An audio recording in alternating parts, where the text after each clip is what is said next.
Welcome to பெரியம்மா சமையல். வாங்க, இன்றைக்கி நம்ம ஒரு தக்காளி சட்னி பண்ண போகிறோம். தக்காளி சட்னி வந்து ரொம்ப டேஸ்ட்டாக இட்லிக்கெல்லாம் ரொம்ப நல்லாயிருக்கும். இப்போ வந்து பெரிய வெங்காயம் ஒரு 3 வெங்காயம் கட் பண்ணி வச்சுருக்கோம். தக்காளி வந்து 3 தக்காளி கட் பண்ணி வச்சுருக்கோம். மிளகா வத்தல் காஞ்ச வந்து ஒரு 7 மிளகா, பூண்டு ஒரு 10 பல்லுக்கு, 1 ஸ்பூன் அளவுக்கு உளுந்தம் பருப்பு எடுத்து வச்சுருக்கோம். மல்லித்தலை ஒரு கைப்பிடி அளவுக்கு எடுத்து வச்சுருக்கோம். இப்போ ஸ்டவ்வை பற்ற வச்சுக்கலாம்.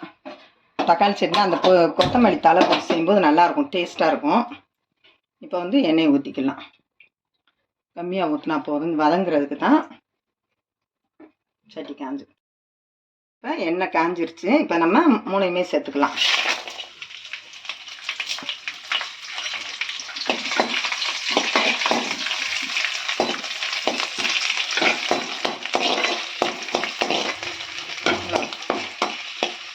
மிளகா எடுத்து வச்சுக்கிறோம் தனியாக. ரொம்ப கறி விட்டாலும் நல்லா இருக்காது, லாஸ்ட்டில் ஒன்றா சேர்த்துக்கலாம்.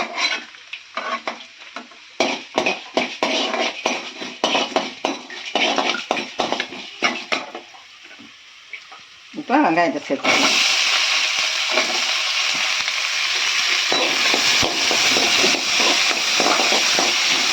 இந்த மாதிரி இருக்கும்போது இட்லிக்கு அது ஒரு வித்தியாசமாக இருக்கும். நம்ம தக்காளி சட்னா வெறும் தக்காளி வெங்காயம் மட்டும் வைக்காமல் இதில் ஒரு கைப்பிடி மல்லித்தலை வரும்போது டேஸ்ட்டும் நல்லாயிருக்கும். இட்லி தோசைக்கு எல்லாத்துக்குமே நல்லாயிருக்கும். இந்த மாதிரி செய்யும்போது நமக்கு ஒரு டிஃப்ரெண்ட்டாக இருக்கும், வெறும் தக்காளி வைக்காமல்.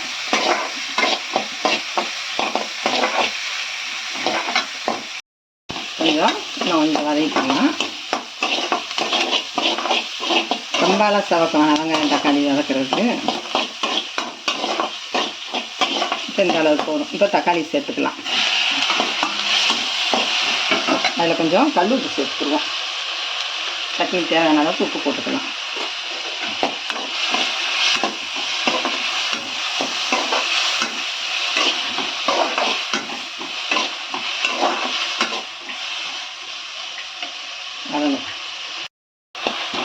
கொஞ்சம் வதங்கணும்.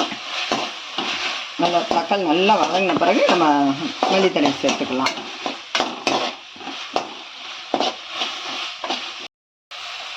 நல்லா வதக்கியாச்சு. இப்போ மல்லித்தலை சேர்த்துக்கலாம். மல்லித்தலை வந்து ரொம்ப வதக்கூடாது, 2 பெரட்டி நம்ம ஸ்டவ் ஆஃப் பண்ணிக்கணும். மல்லித்தலை வந்து வாசனையாக பச்சையாக இருக்கணும், ரொம்ப வதங்கக்கூடாது. வதங்கினா அந்த வாசனை இருக்காது, டேஸ்ட்டும் நமக்கு கிடைக்காது. அதனால் இப்போ 2 பெரட்டு மட்டும் நம்ம ஸ்டவ் ஆஃப் பண்ணிக்கலாம். அந்த சூட்லேயும் அந்த மிளகாய் தனியாக எடுத்து வச்சோம்னா அதையும் ஒன்று சேர்த்துக்கலாம். அந்த சூட்லேயே இருந்தால் கரெக்டாக இருக்கும். ஏன்னா இது வந்து அந்த பச்சையாக இருந்தால் தான் அந்த வாசனை நல்லாயிருக்கும். நல்லா ஆறிடுச்சு. இப்போ நம்ம சாரில் மாற்றி அரைச்சி எடுத்துகிட்டு காட்டுறேன். இப்போ வந்து தாளிச்சிக்கலாம். கொஞ்சமாக எண்ணெய் ஊற்றிக்கலாம்.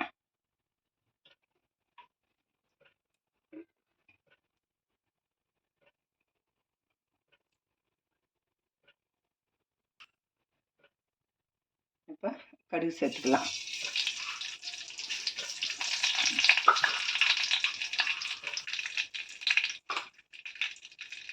கடுகு பொரியவும் உளுந்தம் பருப்பு சேர்த்துக்கலாம். உளுந்தம் பருப்பு சேர்த்துக்கலாம்.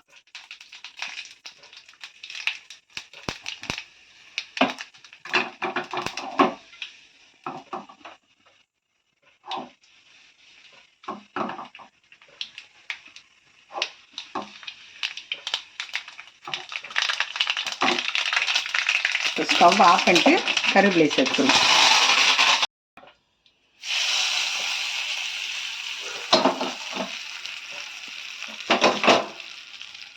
சூப்பரான சட்னி ரெடி ஆயிடுச்சு.